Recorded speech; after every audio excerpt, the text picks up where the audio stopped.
No more Mr. Nice Guy. No more Mr. Nice Guy. Okay, we got Shocker. I got a lot of notes for this one. I know. You wrote like a whole page and then you even started writing on the side.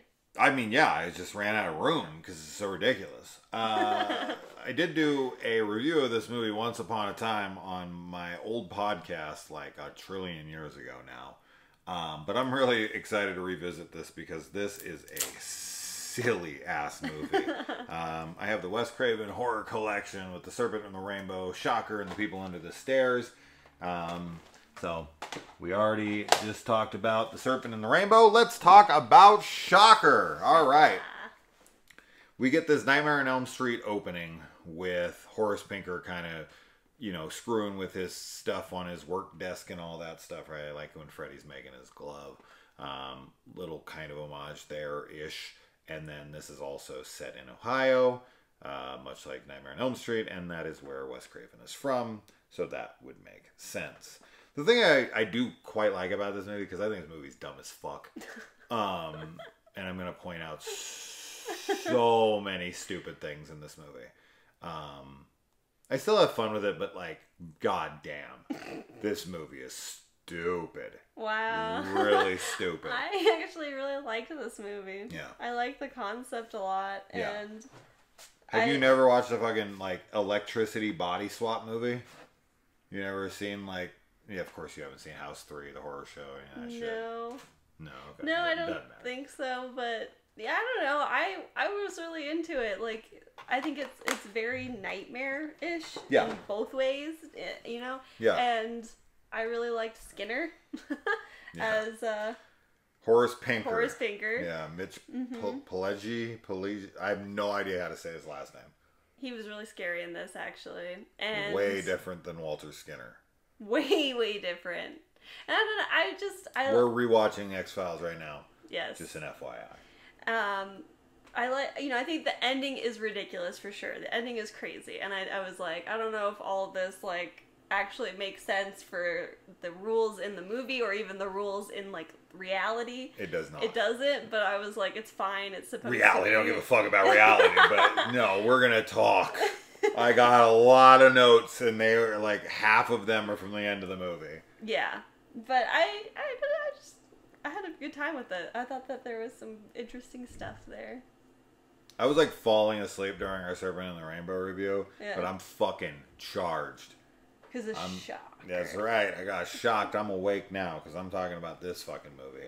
Okay, so we got Jonathan here, and he's this football star, and he has this dream of a family getting killed. So he runs to this house, and the cops are already there. He's missed out. Now, of course, this doesn't really make any sense to a later scene in the movie where he sees Horace killing another family, you know, stops him from doing it for a moment, and then they run there, get in the car, get there, and then the cops show up, and they go inside, and he's still in there, and he hasn't even killed the family yet. Yeah. And it's like, wait, by the time you got there the first time, they're dead and gone. Like, he killed them a while ago and left. This time, he sees them, and then when he comes there, Horace is still in the midst of doing the exact same thing at the top of the stairs with the woman as he was in the dream 15 fucking minutes ago at least. The first so what does that mean? Family is his family. I know. Oh, okay. You said a family. I was just... Yeah. But yes, his family. Yeah. His adopted family. Yeah. I don't know. I don't know why he is able to, like, interfere. Maybe it's because he does go there, but not right away because he kind of, like, gets woken up from the dream and then he gets a phone call. Yeah, he gets a phone call. And then goes. See, this is what doesn't make any sense. He gets the phone call right as he wakes up, and the cops are already there telling him his family's dead. Mm-hmm. So how did he dream this, wake up, phone call, they're dead, the cops are already there. Then the next time he is in the fight with him, then they get there like 15 minutes later, and Horace is still in the same place on the stairs with the woman. And he hasn't killed her yet. This makes no sense at all. I think, I mean, in the second one, he tells his friend to, like, when he starts making noises, to wake him up. Sure. But you're right. I mean, he wakes up immediately after. Yeah. So, and he wakes up and then the cops call him. So this has already happened like hours ago, and at least an hour ago, half an hour ago, right? Yeah, I don't know. Because by the time the cops were to have gotten there, investigate the scene, let the freaking dad know, and then call the kid, that's got to be a half an hour at bare minimum. In the second one, they have that interaction, and he's like holding the lady, and then because he lets, like, you know, he pushes her away, maybe he goes back to finish killing the other people, and then he hasn't killed that lady yet. So he gets there before he's killed the lady, but that doesn't mean that he hasn't killed the other people. But what I'm saying is that the cops are already there when he wakes up the first time. Yeah.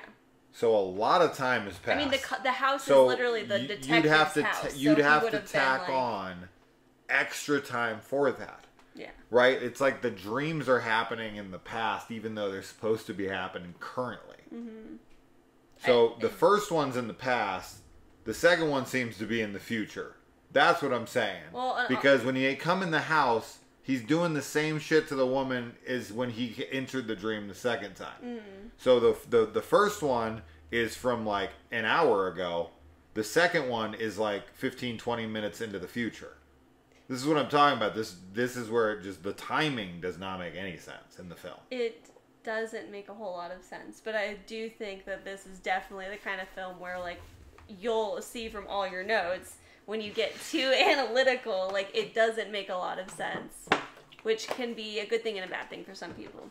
It's okay. It just depends how you want to watch the movie and, like, how attentive you are to those kinds of details. The point of the channel is to point these things out for fun. Yeah. I know. I think that, like, that, I mean, there's no answer to, like, why he would show up in one scenario and it's already finished, and in the second one, like, be able to interrupt it.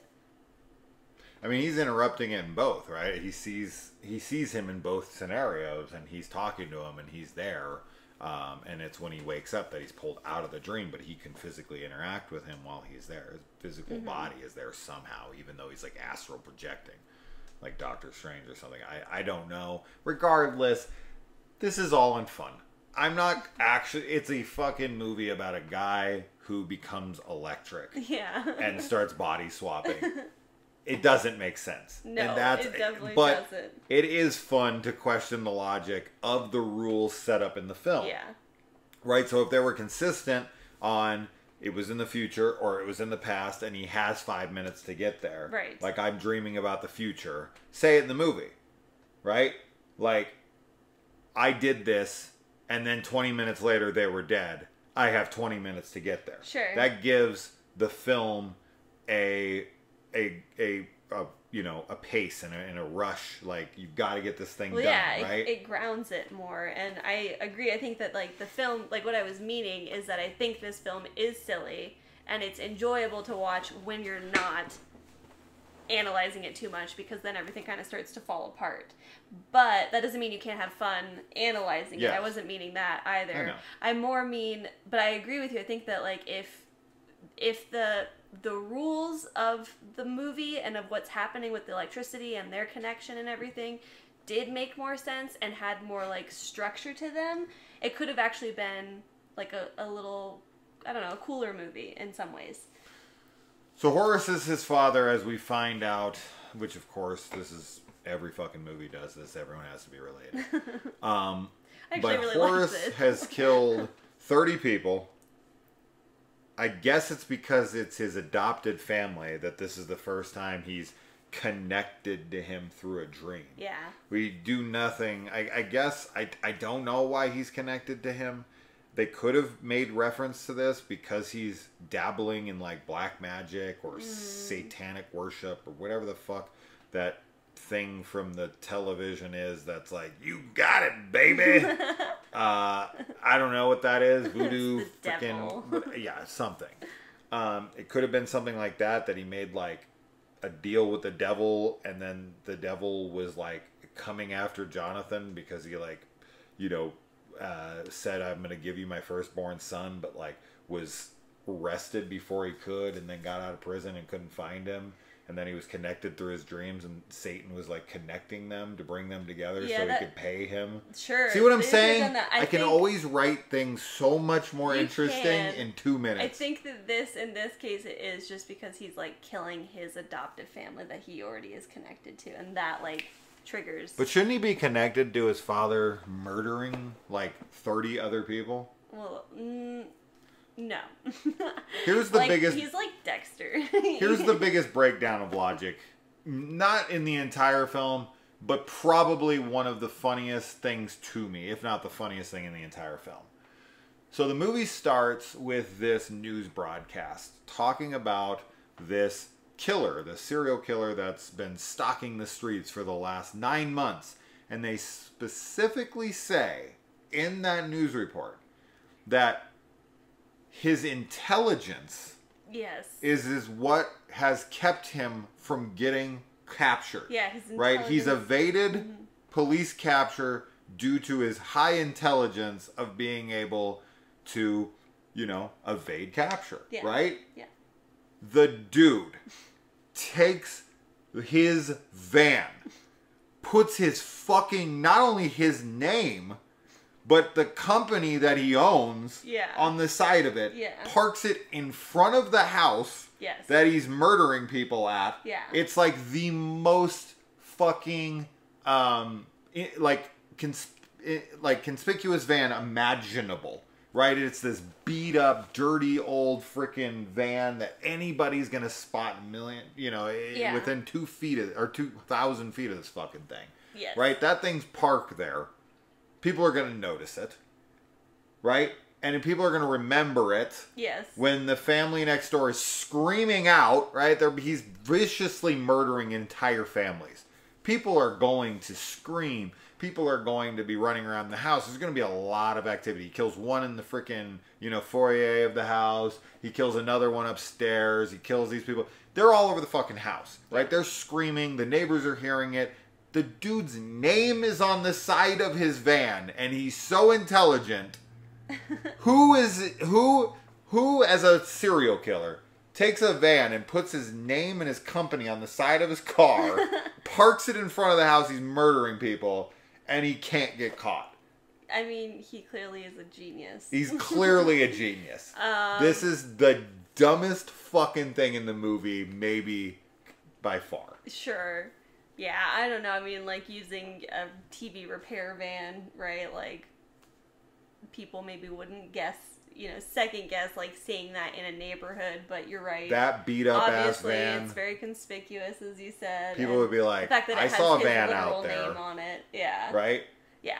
And Pinker is a weird name that you might remember if you see it. Yeah. I'd be like, yeah, I saw it. It was Pinker. I don't think he's actually super smart. I think that he has devil magic helping him, and that's why he's been evading police capture. Devil magic that wipes the van from people's vision. Yes. But Jonathan's able to see it. Yes. Because he can see through it. Yeah. He can see through the freaking mirage or whatever the hell.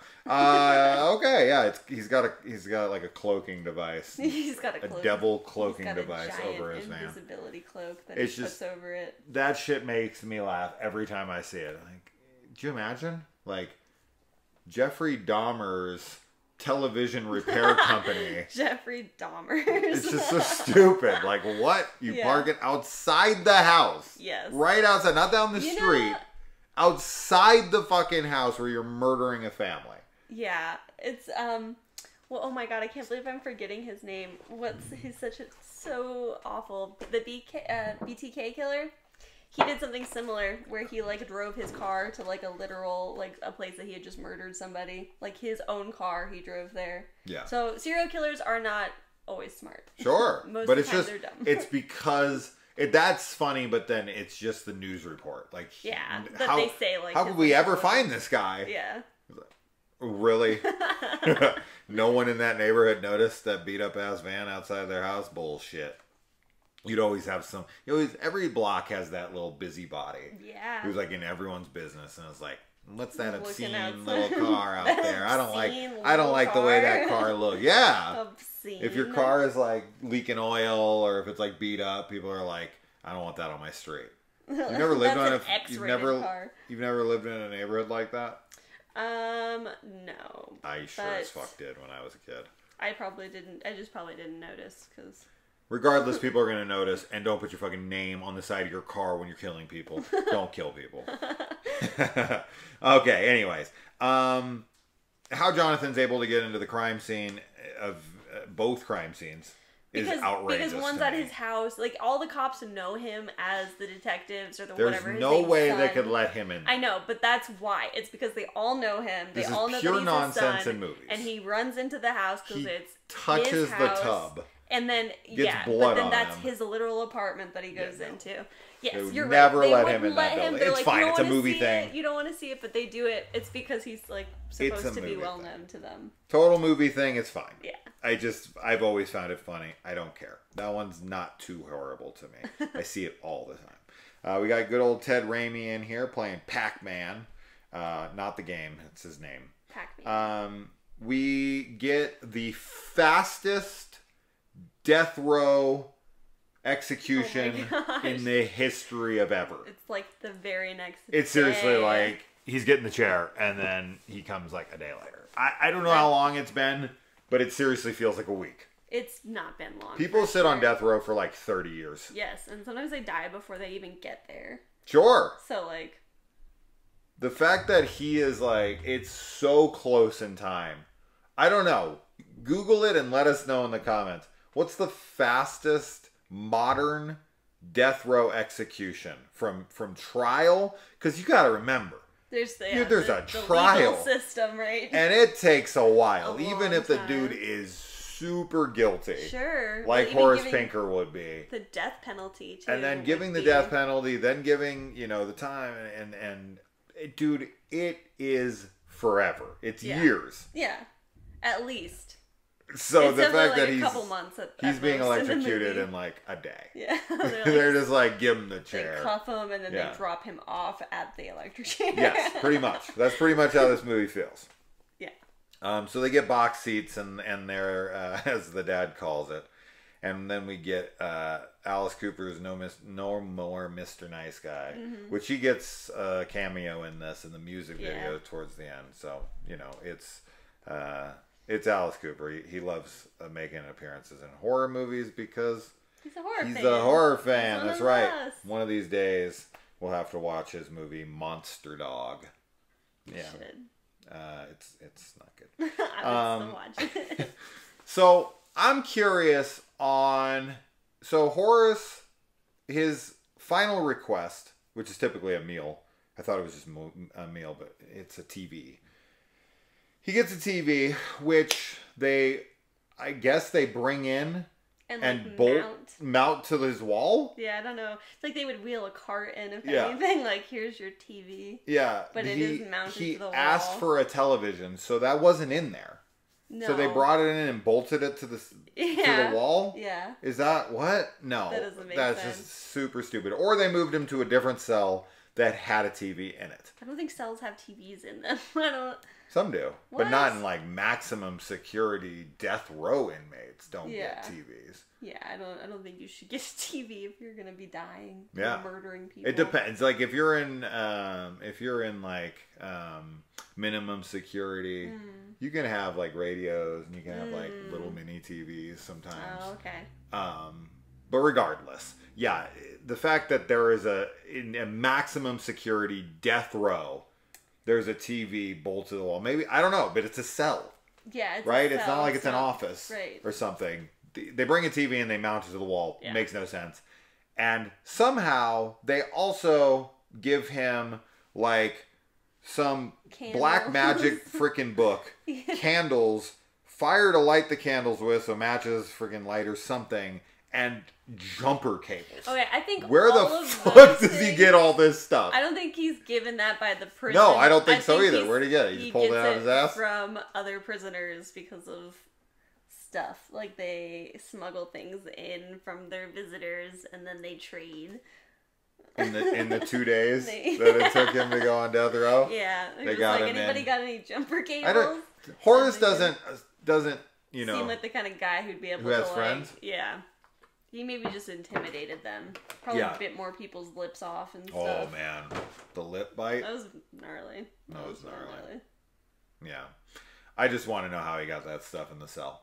I know. I don't know. Obviously, it's not the guards, so I can only assume that it's other prisoners that gave him those things. Yeah, I know. That's stupid.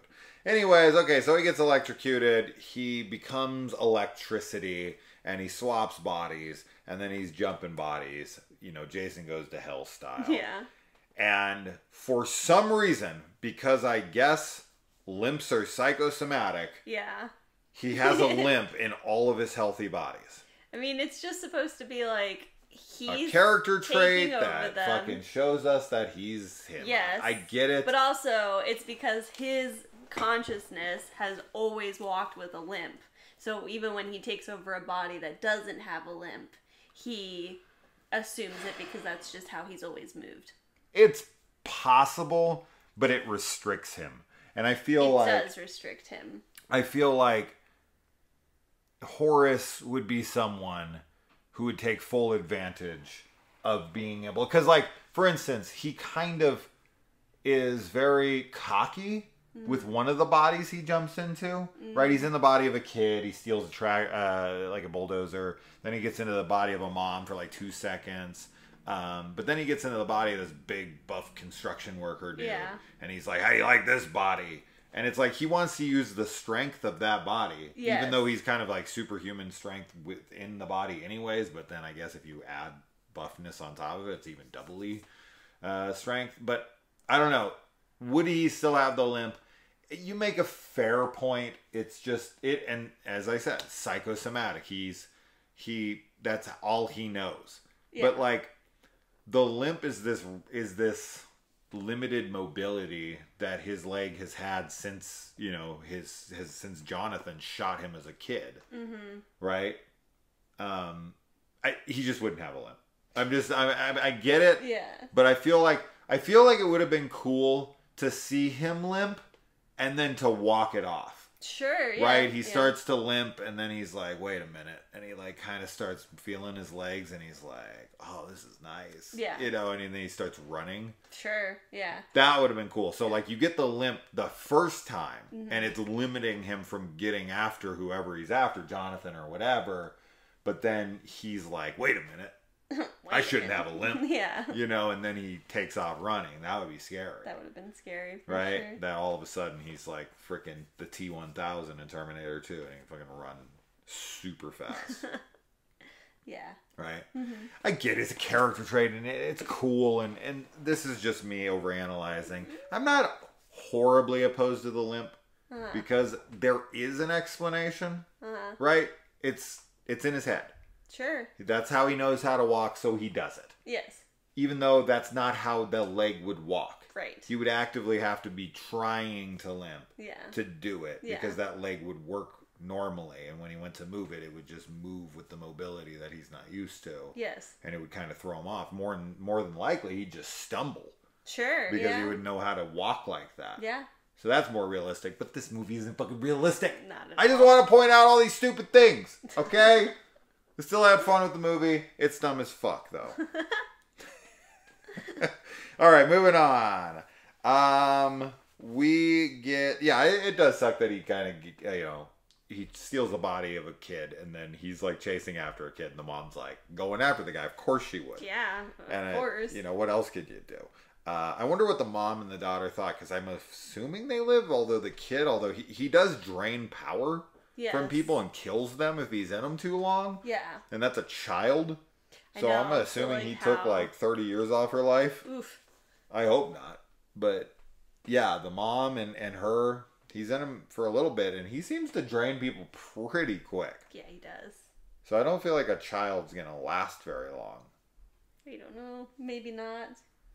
They're definitely aware of what's happening though to an extent.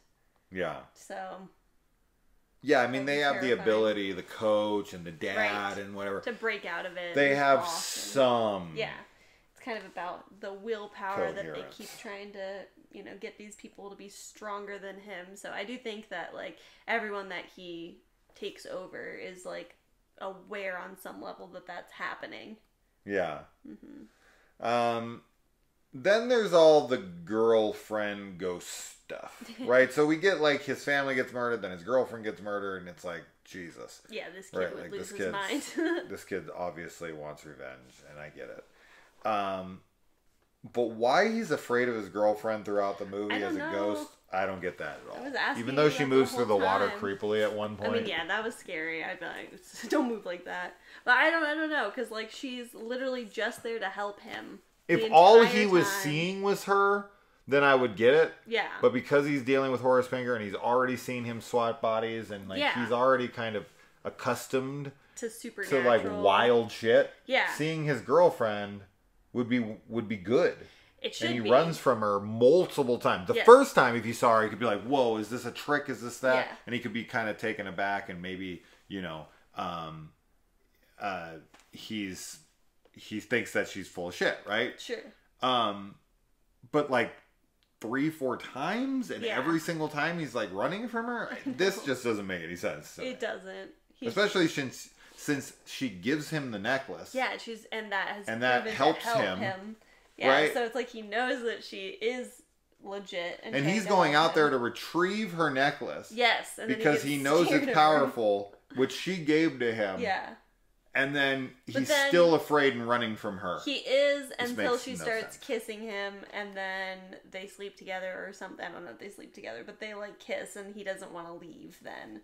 They definitely don't sleep together. In fact, when he's like got a concussion and he's playing like he doesn't know her, she claims they've never slept together. You believe this? Oh yeah. I don't know. She sleeps over at his house.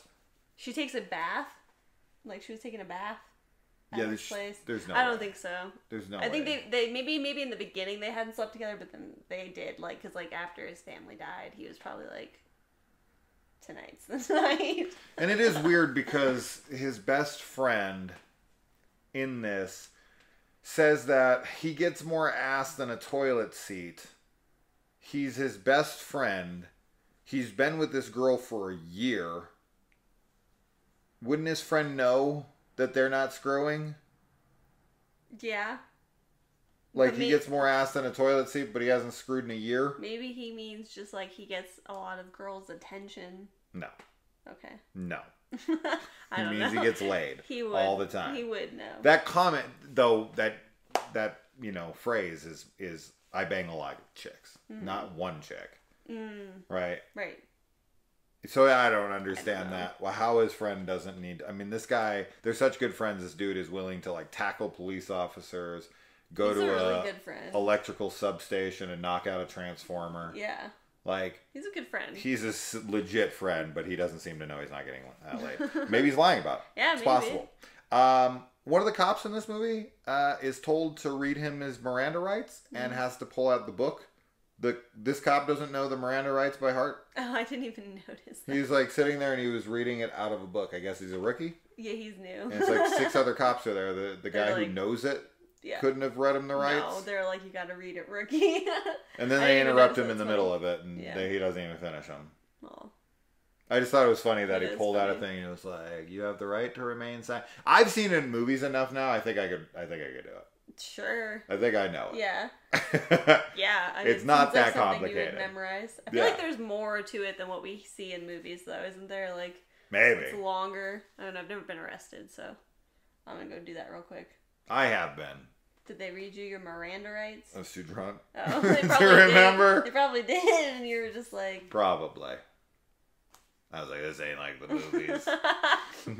Where's the ghost chicks? Anyways, yeah, so the coach and his friends and his team, it's weird. This is one of those weird things in film where it's like, if people don't accept things quick enough, you're like annoyed. Yeah. But then if people accept things too quickly, I'm like...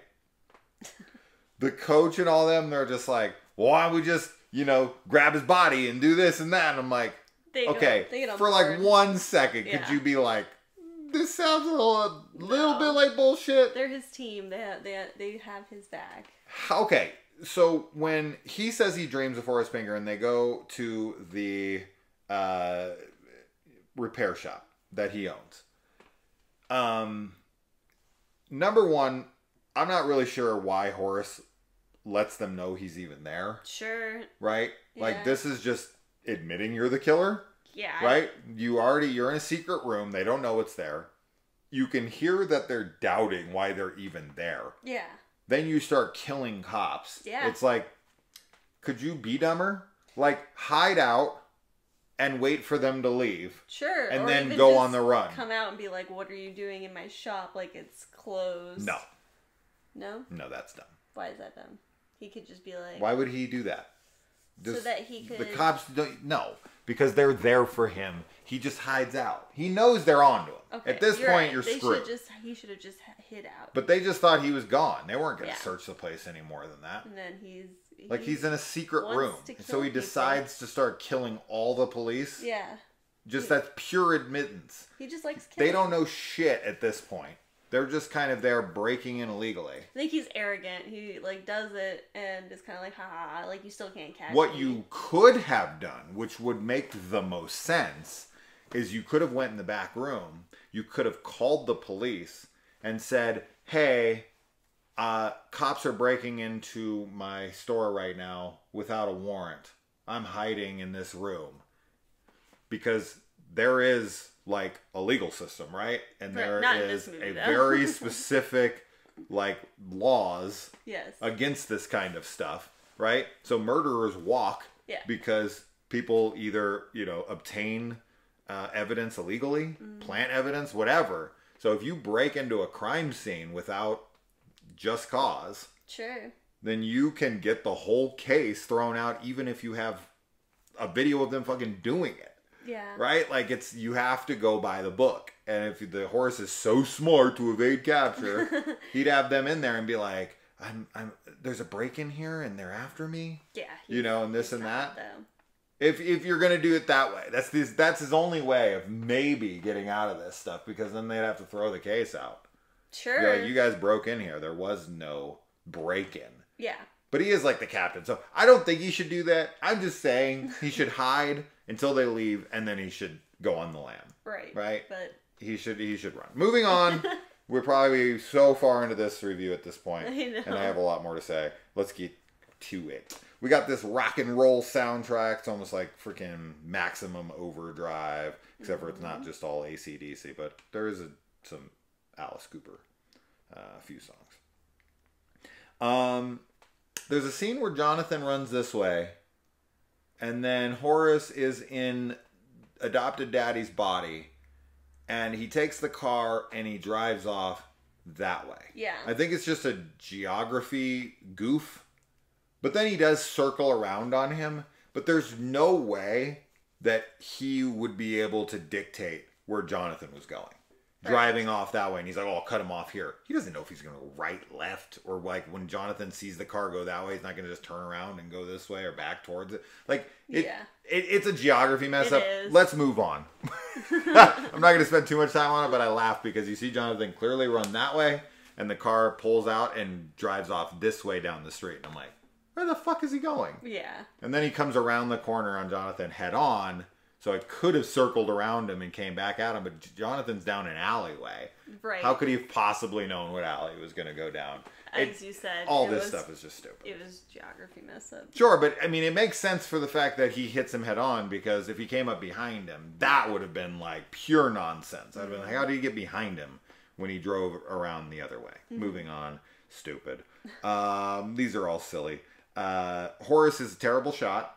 Yes, he is. He tries to shoot Jonathan like 15 times with a gun, and he misses when he's like right in front of him. Yeah, he's really bad at shooting. He doesn't kill with guns. He kills with knives and stuff. He's tricked out of adopted daddy's body because adopted daddy says he has a bad heart. Yeah. And Horace is like, I got to get out of this body, even though when he dies in a body, he can just seem to transfer over to other people anyway, so I don't know why he bothers. I thought he was going to try and transfer to Jonathan then, but instead... I don't think he is able to. I think he's not able to as well, but instead he just goes on to the airwaves. I don't know why he's worried about the heart, because the dad's like, Yeah, but Horace didn't know that. Like, he coaxed him out of the body, tricked him. Yeah. And it's like, what does he care?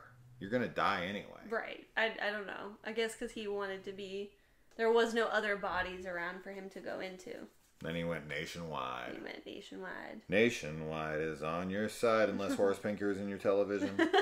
And then we somehow have a group of football players who know the inner workings of an electrical substation. Yeah. Where to hit. This scene is so funny to me because they go there with a plan, right? Yeah. And it's like, we got it to knock the power out at midnight. Yeah.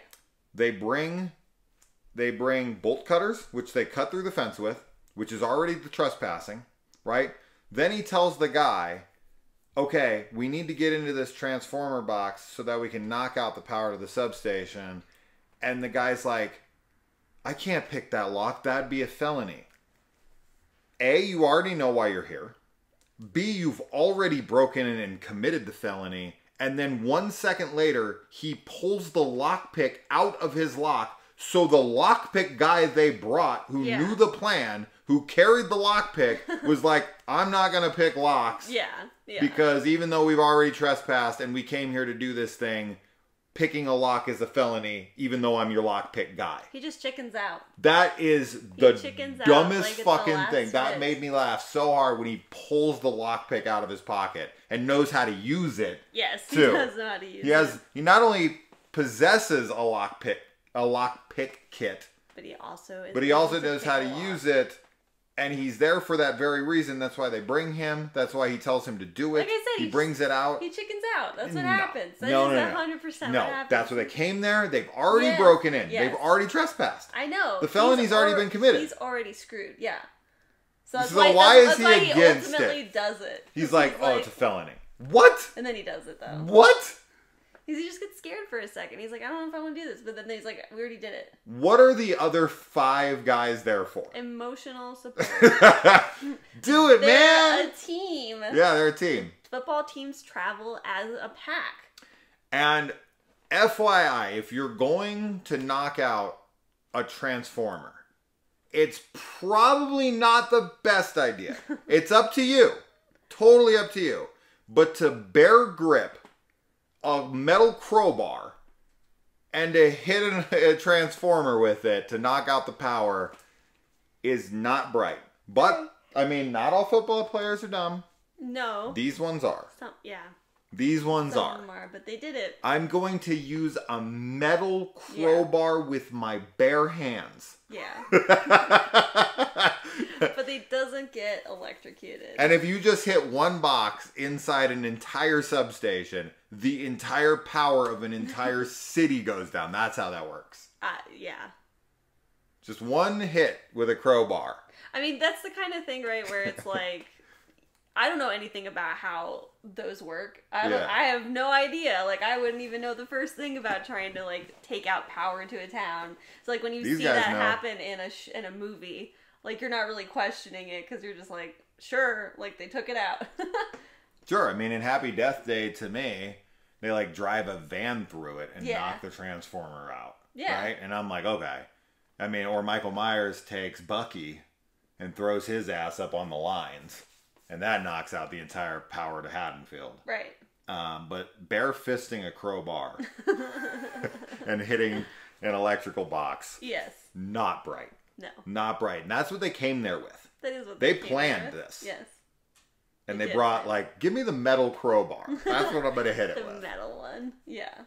What? Yes. Just, come on. And what's all the other equipment they brought? They had, like, bags and stuff. And I was like, what are they doing with that stuff? What are those things? Weapons. Why did they have those things? I don't know. Maybe what are they and why did they have them? In case there was some other things that happened that they, like, maybe they had backup plans for, like, other, you know, but they just so happen to have, like, the proper equipment to knock out the power to the city. Why not? Why the fuck not? Oh my goodness, this stuff is so funny. Then Pinker starts, like, interacting with, like, characters on television. So, like, let's say the movie's pre-recorded or whatever, right? Like Yeah. everything they're seeing on TV outside of some of the live news broadcasts, they're going into like old war movies. Yeah. And they're interacting with the stuff around them. In fact, Pinker actually grabs a knife off the ground and tries to kill somebody with it, right? Yes. And he does successfully injure people or whatever inside of there. So did he just kill the people in that movie? Like, okay, I don't know is that how... movie now forever changed? Right. Does that actor die? Yeah. Does that just happen to be that one recording that he's able to interact with people? And number 4, Jonathan literally gets hit by a nuclear explosion and is thrown. But the nuclear explosion is Pinker. But it's a nuclear explosion. It's a video of a nuclear explosion, which he's in. He's in the nuclear explosion, and he's not completely turned to dust. I don't know or irradiated. How it works. I don't know. I don't, but I liked all of it. I thought all of it was cool. I actually was like, yeah, get in there, like, because I feel like if you, like, when I imagine, like, going inside a TV, like, I do imagine, like, that you could interact with, like, the people on the TV. But it's weird because some of it is movies where it's, like, the characters are reacting. Like, in the war movies, they're like, who is that guy? Like, but then there's also, like, recordings or, like the Bible people, like, the gospel, or the... whatever, panhandlers. And then the newscasters, like, they're real people that are also being interacted with. So I don't know if he's interacting with them, like, just in the recording or in real life. And if they're going back in time or if that's altered, like you say, I have no idea. But he does interact with the live news broadcaster. He does. And that guy is definitely there. He's definitely there. But he's still in the television in that point. That's what I don't get. They come out of the television, and then when they're in the television, he's in the news network. Yeah. Right, with the guy who's live on TV. Right. But they're not. They're still in the TV, but somehow they're also there. But they're also in fictional worlds. Yeah. So I don't know. I don't know that he's. I don't know. I just don't know. I don't have an answer for it. No, it doesn't make any sense. It's hard to wrap, but it's cool. Like, it is a really cool sequence. I like them tumbling through the channels and everything. What I need to do, and I'm sure someone's already screaming at who's watching this, I need to show Kaylee a movie where we do this throughout almost the entirety of the film. And that is the John Ritter classic, Stay Tuned. Alright. Yes. One of these days, we'll watch Stay Tuned. It's not a horror movie per se. It has some horror elements to it, technically. But him and his family get trapped in the television. Oh, okay. That sounds cool. And it's not like this hasn't been done before. I mean, we've seen this here and there. We saw it recently with, Horror Express in the Creep Show episode, which was wonderful. He was going into the movie. Express, and people going into movies and in movies is not that new of a concept, but Stay Tuned is definitely the one that does it the best or the most. Okay. It's like the whole film, basically. Most of the film. So we'll watch it. Anyways. Yeah. And let's see. I don't know what's up with the family that they come out of the television in their house, and like the family just doesn't seem to care. I thought that people just came out of their television and are like assaulting family members and stuff, and the mom's just like makes this very meta comment. She's like, audience interactive stuff is like really out there these days or whatever. No, it's not that. She said something about audience participation. Yeah, but this is ridiculous. I've heard of audience interaction before, but this is ridiculous. I think is what it is. I thought that they were a TV show at first. I thought they were. Yeah, I thought they were, but they're not. But they're not. They're like real people. So she's so blasé about it. Like, does not get up off the couch. Like, does not move. I'd also like to understand how him getting control of the remote control, is the thing that brings him to the newscaster that he hired. He's jumping from TV to TV, so he changes the channels, but how does that get him to the specific television he wants to jump through? Yeah, I don't know. That's the only television that's playing that channel. Yeah, he's like, turn to the channel no one watches. Right. It'll come through the TV and you'll be the only one on the station. I mean, if they could have explained that, maybe. Sure. But that's not not the explained, case. but that has He just to changes be to it. a couple random things and then they jump through in that living room or bedroom. Yeah. And it's like, okay. It just is, I guess you needed the remote for that? You couldn't have jumped through in the other 18 channels you just went through? Who was flipping the channels before? I don't know. Why was the That channel lady? changing? The remote? I don't know. I have no explanation for that. They would jump into a television in a house with nobody in it. Right. And then somehow the channels are changing. Yeah, I don't know. But then he gets a hold of the remote and starts changing channels, and it's like, who was changing channels before that, and why are you jumping out of random TV? But it's like they are jumping through the channels. Like nobody's changing the channels. Yeah, it's but like how are they're they like able to... fighting and But he needs the remote to do that. He needs the remote to but do he doesn't it like before. Purposefully. Like before, it's like they're just in these scenes and they're fighting, and then it's like they're just going through to the next but one. You're like saying once they're they the reach ones the that did end of the screen, they go into the next channel. Like that's what it feels like. But then when he has the remote, that's when he's able to like actually control, like we're switching it now when we're not moving. As far as like, I like the idea of once they've left the screen, it like pushes the channel to the next channel. Yeah. That's fine, except for in this, we see them run from scene to scene within the same war movie. Like 4 scenes Maybe in a they row just have it timed. where they run off. They're timed well, so like the scene changes as they're running. So they She's trying really hard for this film. I am. You're trying very hard. Had a good time You're coming up with okayish answers. You're doing the best you can. I'll give you that. I've admitted that it's a silly film. I don't think it holds a lot of weight when we try and make sense of it. What do you think about that killer Barca lounger that got you? That scared me actually. Yeah. The jump on that was creepy. I don't know. What if this chair just grabbed you right now? I would do the same thing. You I would be like,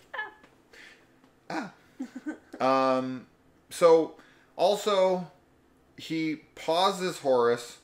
Horace is able to move his eyeballs and talk, even though he's paused. Yeah. That is what it is. I don't really care. It is. But he pauses him. But then, because it's a remote control, I guess, he pauses him, and the pause button has the functionality of pause, because that's what it is. Yeah. Then he rewinds him, or fast forwards him, or something, but is like moving the remote when he's doing it. Yeah. Which is making Horace throw himself around the room. Rewinding him wouldn't do that. It would just rewind whatever actions he just did in the room. I didn't like that because it doesn't make sense like that the pause button would be paused, but that the other buttons would do some other function than what they're supposed to. I thought he was going to like fast forward him and he would be paused, but like aging. What super would fast have until worked, he, like, died. What would have worked is if he rigged it to a video game console. Sure. And then he had a remote where he literally could move him and jump him. Yeah. Right? I mean, that would still be stupid as shit. Don't get me wrong. But it would at least make sense to why he's being able to move him specifically. Right. Yeah. Like, right? Yeah, I agree. So that right there. I mean, if you're going to do this with the remote, might as well make it video games. Yeah, I agree. Right? So it would be just as stupid, but it would at least give you an explanation for how he's able to move him with it. I don't understand it all.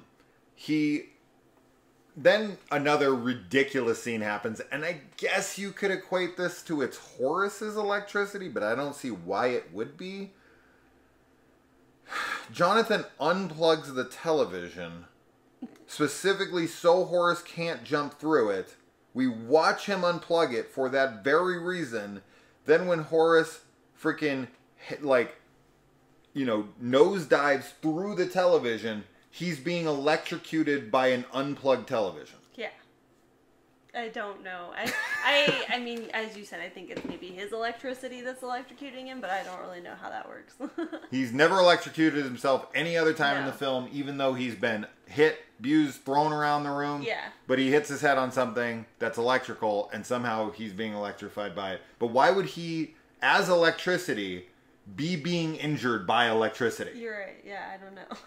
You didn't even try on that one. No, I don't know. You don't even try on that one. I don't have An unplugged television electrocutes him, and even though he's electric, it somehow hurts him. It's the ghost in the machine. There's some leftover electricity He left. is the ghost. Yeah, there's leftover electricity.